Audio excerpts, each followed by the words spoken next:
Grace had worked for the Okafor family in Victoria Island for 8 years. 8 years of polishing floors before dawn, of ironing Mr. Okafor's suits without a wrinkle, of never stealing so much as a sachet of sugar. She sent money home every month to her mother in Enugu, where 3 children were growing up without their mother nearby.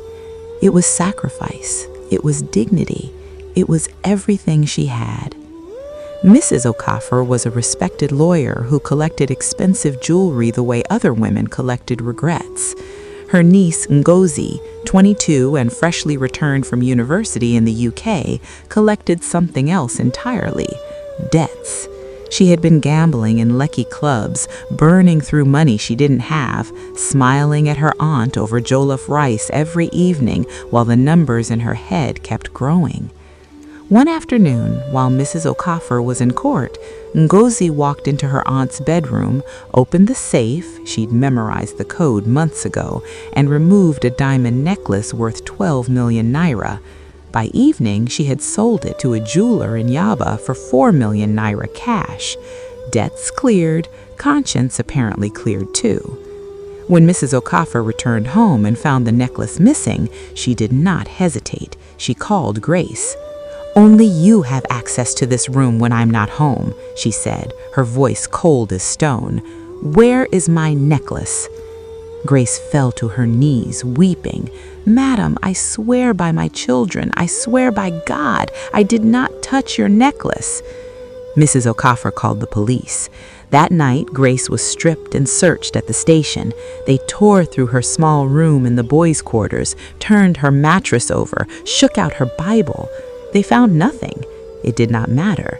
She must have sold it already, Mrs. Okafor told them.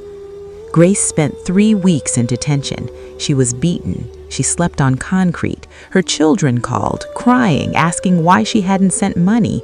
Her mother was ill and needed medication. Every protestation of innocence dissolved into the damp walls of that cell and meant nothing to anyone. Meanwhile, Ngozi sat at the dining table and ate her aunt's food. She used her aunt's car. She watched television in the sitting room and went to bed without a word.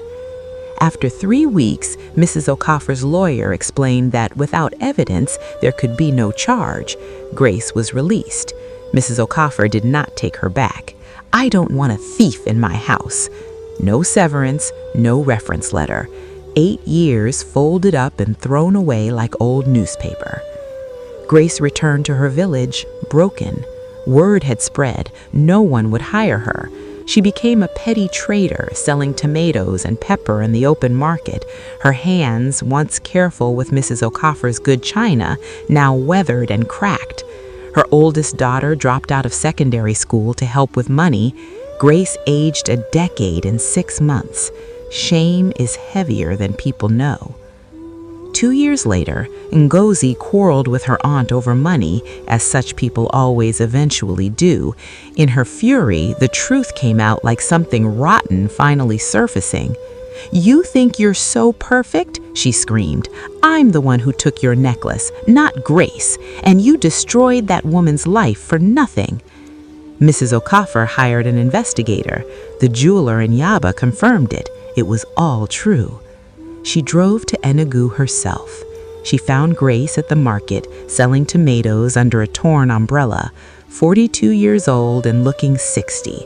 Mrs. Okafor stood before her with 2 million naira in a sealed envelope and tears running freely down her face.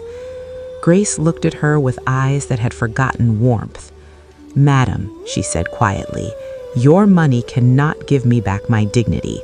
My daughter lost her education. My mother died while I was in that cell and I could not bury her properly.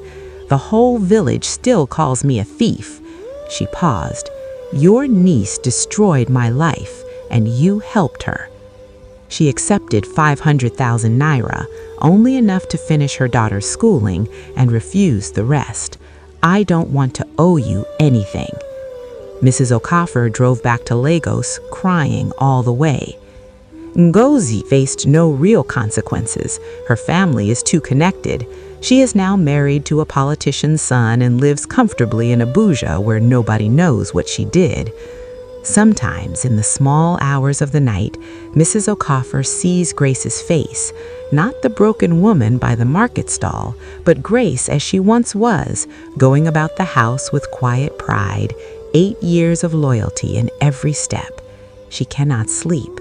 She had thrown away an innocent woman like garbage, and no amount of money, no apology, no tears could put that back together again.